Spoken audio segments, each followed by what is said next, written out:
So we're gonna talk about a lot. Let's talk about Elon Musk. Start off the program. Oh boy. Have to.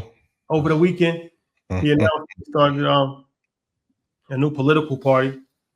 I think it's called the American Party. The America Party. So third party. There's been a bunch of third parties in the past, Green Party, different things of that nature. But he wants to start a new political party. He's unhappy with Republicans and Democrats. Donald Trump responded, Truth Social, long. I'm not gonna read all of it, but long form. First sentence. The first sentence was, "I'm saddened to watch Elon Musk go completely off the rails, essentially becoming a train wreck in all caps. Over the past 5 weeks, he even wants to start a third political party, despite the fact that they have never succeeded in the United States of America. The system seems not designed for them." And then Elon responded, "Well, I'm not reading all that because that's hilarious. Whole long paragraph." And then Elon does that, and Tesla stock drops $21 today. Bloodbath. Forward you an investor on Bloomberg pretty much saying that at some point the board may need to reevaluate who's the CEO of Tesla. Hello. When me and Shawty be on the same page, give and go. You add into his comments, his political commentary, and to the fact that the big beautiful bill got passed, which takes away EV credits. You could see how today would have been a bad day for Tesla. Or the power of, once again, to tie into a previous episode of being quiet. Just because you swung the election one way does not mean that you are going to. First off, you're South African. You're not going to be able to come into this country and make a new party and rig another election for your benefit because you haven't figured out how to properly monetize your EV brand in the United States of America with the consumer base. You overplayed your hand. And this is the thing whenever two megalomaniacs, I'm saying this in a positive way, get into a war, there's going to be one winner and one loser. Focus on, and I've been said this, go to chairman of Tesla, focus on Starlink. That is the star, but you want to get in these little dumb battles. And here we are. Yeah. The biggest lesson is to weigh the cost of these wars before you get into them. Do you think that the proposed party has presidential aspirations, or is he doing it to just be disruptive? Because from what I read, it was more of, hey, we're only focusing on 2 or 3 Senate seats a year, and we're focusing on 8 to 10 House seats per year, just enough to make it disruptive so that we can sway votes either way. Did y'all take it as presidential aspiration or just more disruptive play? Presidential delusion, but presidential delusion. How many third-party candidates are there in Congress? Hello. See, and yeah, but I'm not saying to nominate them. I'm talking to back somebody so that it can get swayed.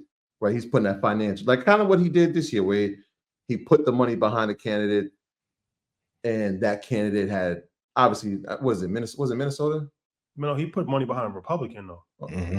So he'd have to create the candidate and then put the money behind it. Left wing, right wing, same bird. Despite, if you've seen Jurassic Park, you cannot pick an oceanic creature to run for president and win. The machines that you used last time to help Trump win is not going to work. And you also have to factor in, now you have Peter Thiel. This is one of the costs that Apple didn't factor in with Meta throwing all this money into AI. Not only in creating this party are you making an enemy in Trump, but you're making an enemy in Trump and Peter Thiel at the same time.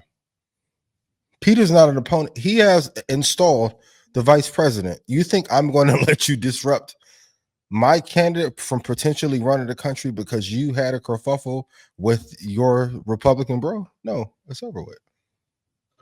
This is chess. Rashad, if I call you and I say, yo, you know what, man, I'm tired of you, bro. Can I call you a week before investors? I'm like, yo, that's slot though, Sunday. Can I see? Still good? Yo, can I go on still? I got the other band from still Japan. Good? I'm ready. No. Got to weigh up these costs beforehand. You overplayed your hand. Go to be chairman.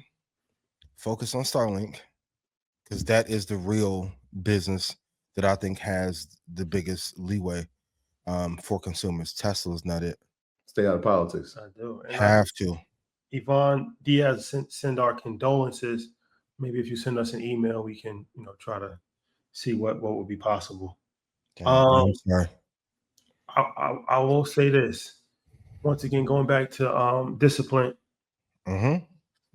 he's overplayed his hand. And that's something that you are going to be punished for it eventually, because you're pissing off your number one client, which is the government. Yeah. Both sides. I don't understand why he doesn't know that this is not a good idea. If you're just from a fifth grade elementary standpoint, if your number one client is United States government, And has been. you piss off the Democrats, and then you pissing off the Republicans. You really think that you can keep the level of government contracts that you have by disrespecting both political parties?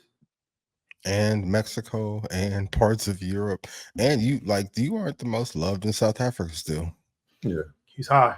He got to be high. He got to be high. So it's tricky because client. Because of his decision making? Or high? No. I'm talking about in terms of the government being his number one client. They haven't been the number one client in terms of revenue, but what they have done is create initiatives, and they've allowed him to do business at a different cost point. Well, I'm saying his number one client, as far as if it's an individual or entity that buys products or supplies products or he's contracts, he has 20. So they did 20 billion in government contracting. The cars have done more. What I'm saying is no. But when I'm saying a client, I'm saying like a client is this. That's just one entity. Mm-hmm. Yep. So let's say another client of his might be a college, right, or something like. They're his number one client by singular, far, by far. Yes, it's not even close. And you add into that the initiatives that they're actually signing across so that he can. Why would you disrespect your number one client? True. That's just entrepreneurship. You don't have to be a rocket scientist to figure out. Mm-hmm. You don't disrespect your clients. You definitely don't disrespect your number one client. True. Yeah, that's a mistake. Why would you do that? That's a mistake. They're estimated to be at 96.9 billion per year for 2025. So if they brought in 20, that's still a substantial amount. Oh no, recover. Not that. Yes, from a singular standpoint, yes, that makes sense. Yeah. And you look at the space and what that's going to look like for them, just from the EV standpoint, for the Tesla itself. Not talking about any other company that he's founded or is potentially going to IPO. What Trump just did in terms of the bill that was just signed, it's going to affect them in the very near term. And maybe into 2026 in terms of that EV space of now, we're losing ground in China. We were already seeing sales decline. We already saw that the Cybertruck really wasn't what we thought it was going to be. And now we're taking out initiatives for people to actually get the $7,500 rebate for buying a car. And depending on what state you live, there was another rebate on top of it, which subsidized the price. And you take all that out of there, that P&L going to look a little different. And Mercedes and BMW and Ford and now you're going to have the government's pushing for some of these brands to be more dominant because Trump is petty. He's going to offset some of those victories you were having because of the government. It's tough. It is tough. On your weaknesses list, when you do a SWOT analysis, being into it with the World Economic Forum and the president is not advisable. And they have competition. Blue Origin, like there's different companies that could potentially. We'll see what happens, man. Yeah. So, what does this mean for Tesla stock? It's gonna fall. I would like it at 238.54. Really would love it at 225, but that 238 level I do like. By end of the year should be around the 290, 270 range. But once again, I think him and Tim Cook. We're entering a different era of corporate dominance in America, and I think their leadership styles just don't fit anymore. I really think Elon would be best served as going to chairman, focusing on Starlink and SpaceX, which probably have the possibility for giving him higher return in the private and public market, and find another executive. For who? I don't know who, but that will be thing number one on my list. to find a beloved CEO from tech to run Tesla to take it to higher heights.